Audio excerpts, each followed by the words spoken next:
गरीब परिवार के घर आई 9 देवियां। सविता हाथ सिलाई मशीन पर कपड़े सिल रही थी। पुरानी होने की वजह से सिलाई मशीन जोर जोर से खटखट की आवाज कर रही थी। हे माता रानी, ये सिलाई मशीन कितनी आवाज कर रही है, ठीक से कपड़े भी सिल नहीं पाते। अरे शाम हो गई, मुझे तो ज्योति बाती भी करनी है।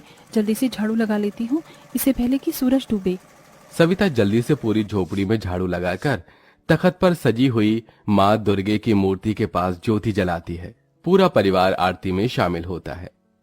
अम्बे तू है जगदम्बे काली, जय दुर्गे खप्पर वाली, तेरे ही गुण गाई भारती ओ मैया, हम सब उतारी तेरी आरती।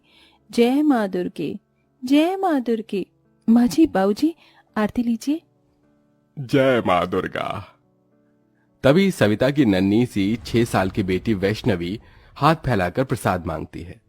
माँ प्रसाद दो ना मुझे। मेरी बिटिया रानी को प्रसाद चाहिए। अच्छा, ये लो। ये का माँ बताची, तुम कभी माता रानी को मेवे मिठाई का भोग क्यों नहीं लगाती? पता है, लोग मंदिर में माँ दुर्गे को महंगी महंगी मिठाई फल चढ़ाते हैं। ये सुनकर बूढ़ी कुंती ने कहा, माता रानी ने जितनी हैसियत जिसे दी है, वो मेवे मक्खन का भोग लगाएगा ही, लेकिन माँ दुर्गा हमारे परिवार को दुख ही दिए जा रही है। नहीं सासू माँ, माता रानी कभी अपने भक्तों को दुख और कष्ट नहीं देती। माँ दुर्गा तो दया की मूरत है। लाख दुखों में भी गरीब दर्जी सविता की भक्ति माँ दुर्गा के प्रति एकदम सच्ची है। जब कभी उसके परिवार का विश्वास माँ दुर्गा के लिए डगमगाता, तो वो माँ दुर्गा के लिए उनके मन में आस्था और प्रेम जगाती थी। परिवार में बूढ़े सास ससुर, पति मुरली था। सविता दिन दिन भर दर्जी का काम करके कपड़े सिलती, जिससे कपड़े सिलकर भी मिली ज्यादातर कमाई के पैसे वो माँ की पूजा प्रसाद में लगा दिया करती। सविता बहू, अब रहने भी दे, बाकी कपड़े कल सी लेना। तेरा देह नहीं थकता क्या? ये सवेरे की लगी है कपड़े सिलने को। माँ जी, आप सो जाइए, अभी मुरली भी नहीं आए, उन्हें खाना खिलाना है। तभी मुरली थका हारा काम से घर आता है। अजी आ गए आप? हाथ मुंह धो लीजिए, मैं खाना लगाती हूँ। ठीक है सविता। ये लो जी, सब्जी तो थी ही नहीं, चटनी पीसी है, रोटी बनाई है, खा लो। जो भी है बहुत है सविता, लाओ दो। बढ़िया बना है सविता चटनी रोटी। सुनो जी, मालिक ने पैसे दिए क्या? कल से नवरात्रि शुरू है, घर में कलश रखना है। नहीं सविता, मालिक ने 1 रुपया नहीं दिया। इसी आस में दिन भर चिलचिलाती धूप में काम किया, ईंट बालू ढोया। ये सुनकर सविता चिंता में आ जाती है। उस वक्त तो सविता अपने पति मुरली के सामने चिंता नहीं जताती, लेकिन सबके सो जाने के बाद माँ दुर्गा की मूर्ति के आगे आंसू बहाती है। हे दुर्गा मैया, ये गरीब दुखियारी दर्जी बहू किस तरह से कन्या पूजन करेगी और कैसे कलश बिठाएगी? क्या इस बार तो मेरे गरीब घर परिवार में नहीं आओगी? सविता किसी दूध छुड़ाए बच्चे की तरह बिलख बिलख कर सो जाती है। तभी सुबह के 6 बजे ही कोई उसका द्वार खटखटाता है। इतनी सुबह कौन होगा? सविता, ओ सविता, अरे दरवाजा खोलो। अरे ओ दर्जी सविता, दरवाजा खोलो। अरे मंदा जी, आप इतनी भोर को? हाँ, वो तुमने मेरे कपड़े सिले थे ना, तो उसके पैसे देने थे, वही देने आई हूँ, ये लो। जैसे ही मंदा गरीब दर्जी सविता के हाथों में पैसे रखती है, तो उसकी आंखें डबडबा जाती हैं।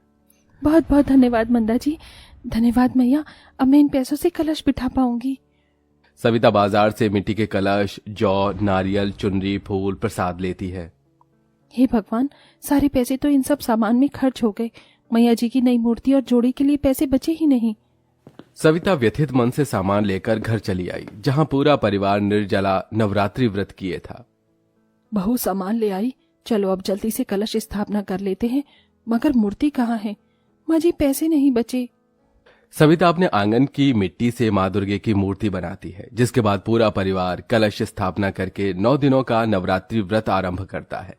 पैरों का लाचार बूढ़ा जगमोहन बरसते आंसुओं की बौछार से विनती करता है, हे मैया, इस नवरात्रि के 9 दिन तक हमारे परिवार पर दया कृपा करना माँ। मैया जी, इस नवरात्रि में मेरे परिवार की गरीबी दुख दरिद्रता दूर करना। हे माता रानी, इन नवरात्रि के 9 दिन मुझे अपने 9 रूपों के दर्शन दिखाना माँ, यही इस गरीब भक्त की इच्छा है। जहां पूरा परिवार सुख समृद्धि की कामना करता है, तो वहीं गरीब दर्जी सविता 9 देवी के दर्शन की इच्छा मांगती है। और इसके बाद ही वो भूखे प्यासे कपड़े सिलने में लग जाती है।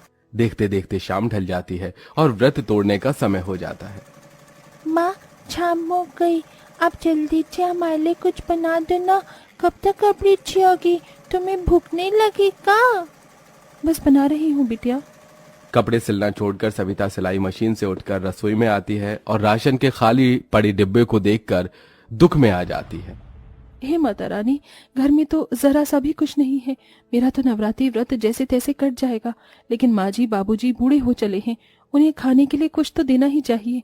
जरा सा आटा पड़ा है, इसी का हलवा बना देती हूँ। सविता जल्दी से थोड़े आटे से ही हलवा बनाकर भोग लगाने के बाद अपने सास ससुर बेटी और पति को परोस देती है। ये लीजिए माँ जी बाबूजी, ज्यादा कुछ बनने को था ही नहीं, हलवा बनाया है, खा लीजिए। अरे सविता, तुम भी तो खा लो। नहीं जी, आप सब खाइए, जरा सा तो है हलवा। लेकिन गरीब ससुराल वाले दिलदारी दिखाकर अपने अपने हलवे में से थोड़ा थोड़ा बचाकर गरीब दर्जी बहू को भी दे देते हैं। जैसी निवाला सविता खाने वाली होती है, तभी द्वार पर 5-6 साल की 2 छोटी बच्ची खाना मांगती आ जाती हैं। कोई है घर में? माता रानी के नाम से हमें कुछ खाने को दे दो, कुछ खिला दो मैया। अरे जरा देखो तो इन बच्चियों का चेहरा भूख से कैसे मुरझा गया है। ये कहकर सविता अपने हिस्से का हलवा उन्हें दे देती है।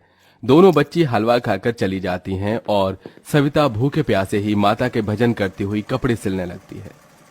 हे नाम रे सबसे बड़ा तेरा नाम, ओ शेरों वाली ऊंचे महलों वाली, बिगड़ी बना दे मेरी आज रात रे। हे बस माता रानी, मेरे परिवार पर दया रखना। मैं खाऊं चाहे ना खाऊं, मेरा परिवार इस नवरात्रि में भूखे ना रहने पाए। हम पूरी श्रद्धा भक्ति से आपकी नवरात्रि कर पाएं। इसी तरह से दिन गुजरते हैं और हर दिन उस गरीब दर्जी बहू के दरवाजे पर कोई ना कोई छोटी बच्ची आकर खाना मांगती। सविता 9 दिनों तक कभी माँ की मूर्ति के आगे बताशे का भोग लगाई, कभी पूरी चढ़ाती तो कभी कुछ फल। ये उसे गरीब दर्जी की भक्ति ही होती है जो नवरात्रि के 9 दिनों तक उसके घर का दिया बिना बुझे जलता ही जाता है। 9 दिनों तक कष्ट और कठिनाई उठाकर वो भूखे प्यासे व्रत में ही कपड़े तो सिलती है, लेकिन उसे कोई पैसे नहीं देता और 9वां दिन भी आ जाता है। तड़के सुबह से ही सभी के घरों से हलवा पूरी चने के प्रसाद की खुशबू उमड़ रही थी। माँ, हम कंजक का प्रसाद कब बनाएंगे? आज तो नवरात्रि है। माँ जी, मैं पैसे मांगने जा रही हूँ, देखती हूँ कोई अगर पैसे दे दे। कविता आस पड़ोस के घरों में जाती है। नमस्ते कामिनी जी, आज कंजक है, मुझे कंजक बिठाना है, हाथ में 1 रुपए भी नहीं।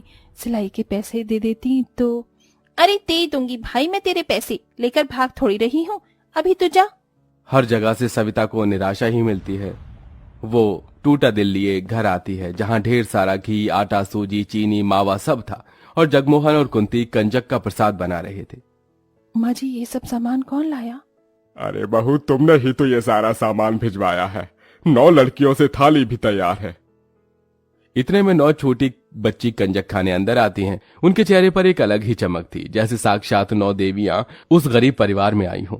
जगमोहन फटाफट से फटी चिटी चटाई बिछाता है और कुंती उनके पांव धोती है, तभी उनके पैरों से फूल झड़ने लगते हैं। ये माता रानी क्या चमत्कार है, कन्याओं के पांव से फूल झड़ रहे हैं। कुंती सोचने लगती है, तभी एक कन्या ने कहा, मैया जल्दी से हमें प्रसाद खिला दो, हम भूखी हैं। हाँ, बहुत भूख लगी है। बस लाई बच्चियों। सविता 9 कन्याओं को प्रसाद परोसती है। वो सब खाना शुरू करती हैं। प्रसाद बहुत ही स्वादिष्ट बनाया है, थोड़ा हलवा और दोगी? हाँ, मुझे भी चने चाहिए और मुझे खीर चाहिए। हाँ, देती हूँ। कंजक खाने के बाद एकदम से देखते देखते 9 कन्या 9 देवियों का रूप ले लेती हैं। लाल जोड़ा, लाल बिंदी, लाल चुनरी में वो माँ दुर्गे सी दिख रही थी। हे माँ दुर्गा, 9 देवियों के दर्शन पाकर मैं धन्य हुई। मेरा नवरात्रि व्रत सफल हुआ। माँ सविता, तुम्हारे मन में मेरे प्रति सच्ची भक्ति है। अब तक मैं तुम्हारी परीक्षा ले रही थी, पर अब से तुम मेरी परम भक्त हो और मैं तुम्हारे सारे दुख दूर करने आई हूँ। ये कहते हुए दुर्गा माता के हाथों से ढेर सारे सोने, हीरे, जवाहरात बरसने लगते हैं और उस गरीब परिवार का घर रत्नों से भर जाता है, जिसके साथ 9 देवियां गायब हो जाती हैं। इस तरह माँ दुर्गा अपने दर्शन से एक गरीब परिवार के जीवन को खुशियों से भरकर जाती हैं।